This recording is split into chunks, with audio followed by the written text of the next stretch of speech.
रांटे फाड़ रही है, जिसके लग जाएगी उसे भी फाड़ देगी। हाय दैया डीजे संजू कुमार धुबे नवाटोला गौड़ा बारी नदिया के पारे पार आबे बाई पंडरी पानी बाजार। सुनी नदिया के पारे पार आबे बाई पंडरी पानी बाजार। हाय दैया घुंघरू पान बुझाग वाले के जना में कर हो तो इंतजार।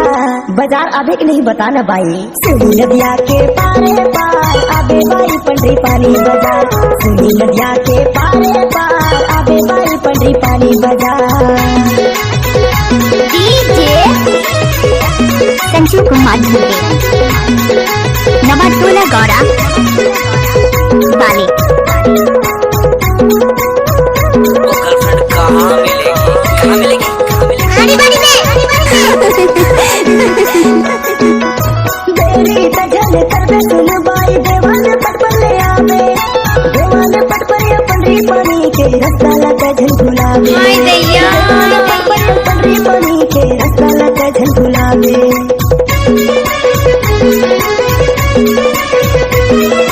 देरी तजल करबे सुन बाई चारा दुर्कुटा ले आवे। चारा दुर्कुटा ये पंडरी पानी के रास्ता लगा झुलावे। चारा दुर्कुटा ये पंडरी पानी के रास्ता लगा झुलावे। हाय दैया नदिया के पारे पार आबे बाई पंडरी पानी बाजार। सुनी नदिया के पारे पार आबे बाई पंडरी पानी बाजार। डीजे संजू कुमार धुबे नवाटोला गौड़ा बाली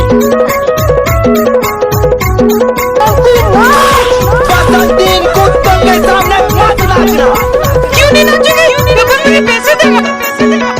बनाने बिछाया मुंदरी ले देहु बाई की हम पहिर बे मोर नाम के। भैया बरनाग मुरी ले हाय दैया देहु कान के। भैया बरनाग मुरी ले देहु रानी झुमका ले देहु कान के। डीजे संजू कुमार धुबे बनाने बिछाया मुंदरी ले देहु बाई की हम पहिर बे मोर नाम के। भैया बरनाग मुरी ले देहु रानी झुमका ले देहु कान के। भैया बरनाग मुरी ले देहु रानी झुमका ले देहु कान के। सुनी नदिया के पारे पार आबे बाई पंडरी पानी बाजार। सुनी नदिया के पारे पार आबे बाई पंडरी पानी बाजार। डीजे संजू कुमार धुबे नवाटोला गौड़ा बाली सुनी नदिया के पारे पार आबे बाई पंडरी पानी बाजार। सुनी नदिया के पारे हमारे पूरा सामान लेके पहुंच और बंदे लोग को भी कॉल कर। सुनी नदिया के अरे लड़के लोग भूख रहे हैं, बंदे लोग को कॉल कर। सुनी नदिया के पारे पार आबे बाई पंडरी पानी बाजार। सुनी नदिया के डीजे आबे बाई पंडरी पानी संजू कुमार धुबे आबे बाई पंडरी पानी बाजार। नवाटोला गौड़ा पंडरी पानी बाजार। बाली